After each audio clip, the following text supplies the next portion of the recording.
हरे कृष्णा। राधे राधे। हम श्री कृष्ण चरितामृत श्रवण कर रहे हैं।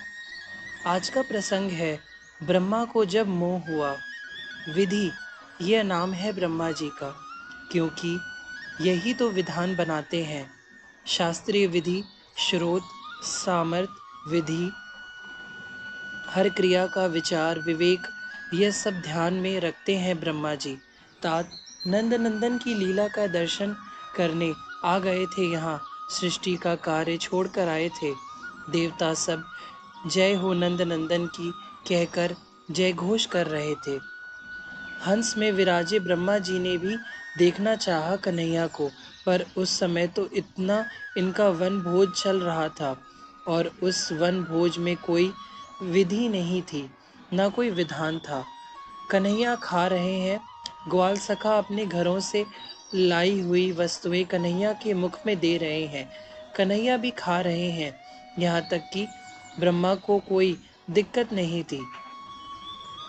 कन्हैया अपनी जूठन प्रसादी ग्वाल सखाओं को दे रहे हैं या उनके मुख में डाल रहे हैं, पर ब्रह्मा को दिक्कत यहाँ हुई कि ग्वाल बालों ने अपने मुख का झूठा जब कन्हैया को देना आरंभ किया। उद्धव कहते हैं, तात विदुर जी, ब्रह्मा कुछ समझ नहीं पा रहे। यह स्वयं कर्म में लिप्त है। सृष्टि का कार्य कर्म बंधन ही तो है। रजोगुण के बिना सृष्टि कैसी होगी? पर यह तो त्रिगुणातीत लीला है। यह तो विधि निषेध से परे की लीला है। यह प्रेम की लीला है। तात, जब तक आप ईश्वर से विमुख हो, आपको विधि निषेध की आवश्यकता है।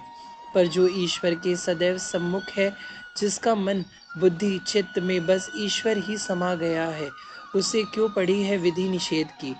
उद्धव ने विदुर जी को बताया। आहा, यह लड्डू कितना बढ़िया है। मधुमंगल लड्डू खाते हुए प्रसन्न है। फिर उसके मन में आता है, धत, यह लड्डू तो कन्हैया को खिलाना था। मुंह से निकाल कर कन्हैया के मुख में दे देता है मधुमंगल। यह मठरी है, कोई ग्वाल सखा कह रहा है। कन्हैया कहते हैं, मुझे दे। नहीं दूंगा, पहले मैं चखूंगा। नहीं, नमक या मिर्च ज्यादा तो नहीं है? यह कहते हुए वह सखा मठरी को चखता है। हाँ, बढ़िया है। वह चखा हुआ फिर कन्हैया के मुख में। यह प्रेम लीला है। प्रेम का मार्ग अलग ही है। उसमें न विधि है, न निषेध है। प्रेम बस प्रेम है। यह क्या लीला है? ब्रह्मा को अपना माथा पीटना ही पड़ा। ब्रह्मा की निपुणता सृष्टि के कार्यों में है, इन प्रेम लीलाओं में नहीं है। आप सदैव बुद्धि से ही काम लेते हो, पर कोई प्रसंग ऐसे होते हैं जहाँ बुद्धि और तर्क काम नहीं देते। वहाँ तो हृदय से देखो, हृदय से दर्शन करो। ना कोई तर्क, ना कोई वितर्क। कुछ कुछ क्रोध भी आने लगा ब्रह्मा जी को।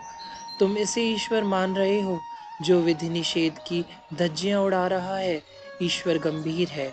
ईश्वर अवतरित होकर वैदिक विधि का सम्मान स्वयं पालन करता है, क्योंकि उसे हम जीवों से ही यही करवाना है। देवता सब चुप हो गए हैं।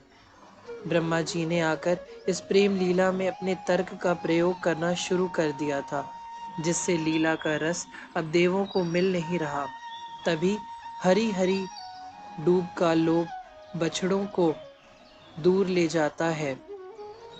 यह सब ब्रह्मा ने तुरंत किया था। उन्हें अपने आप को बड़ा साबित करना था। ग्वाल सखाओं ने देखा, कन्हैया अपने बछड़े कहाँ गए? कन्हैया उठकर खड़े हो गए थे एकाएक।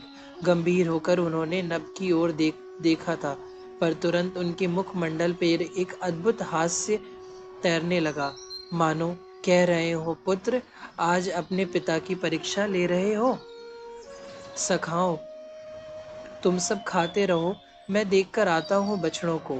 इतना कहकर अकेले कन्हैया हाथ में दही भात लिए ही उठे और बछड़ों को खोजने चल पड़े थे। हंसे ऊपर से विधाता ब्रह्मा। बछड़ों को चुरा लिया था ब्रह्मा ने। बछड़े नहीं है। दूर तक जाकर भी देखा कन्हैया ने, पर कहीं नहीं है।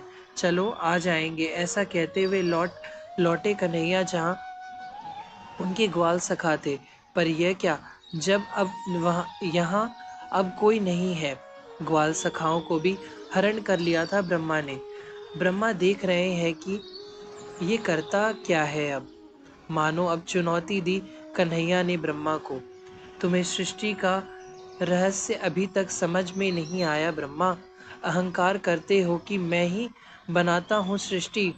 अरे तुम क्या बनाओगे? बताओ क्या बनाते हो तुम? जीव तुम बनाते हो। जीव तो अनादिकाल से है। जीव का अंतःकरण बनाते हो। अरे जब जीव है तो अंतःकरण भी उसका है। उससे वासना है, कर्म है। उसके अनुसार ही तो ब्रह्मा एक शरीर दे देते हैं। फिर ब्रह्मदेव तुम बनाते क्या हो? मैं तुम्हें अब समझाता हूँ सृष्टि का रहस्य क्या है। यह कहते हुए वह नन्हा सा कन्हैया हंसा और देखते ही देखते दूसरी सृष्टि बना दी कन्हैया ने। अब यहाँ न अंत है, अंतःकरण की आवश्यकता थी, न कर्म, न वासना, न जीव, पर सब कुछ वैसा ही वैसा। विदुर जी पूछते हैं, ये कैसे किया नंद नंदन ने? उद्धव उत्तर देते हैं, यह नंद नंदन है। सृष्टि के मूल में यही है। ब्रह्मा, विष्णु, शंकर, यह सब नंद नंदन की सृष्टि के ही एक हिस्सा है। स्वयं बन गए तात। नंद नंदन स्वयं बन गए। बछड़े बन गए, बछिया बन गए, ग्वाल बाल सब बन गए। ब्रह्मा को सृष्टि का कार्य स्मरण हो आया था, तो वो हंस में बैठकर चल पड़े अपने ब्रह्मलोक में। यहाँ लीला चल रही है। 1 वर्ष तक कन्हैया ही बने हैं सब। ग्वाल बाल, बछड़े, बछिया सब कन्हैया है। क्योंकि ब्रह्मा का एक क्षण, ब्रह्मलोक का एक क्षण यहाँ पृथ्वी का 1 वर्ष हो जाता है। और 1 वर्ष तक यह लीला चलती रही थी। हरे कृष्णा, राधे राधे।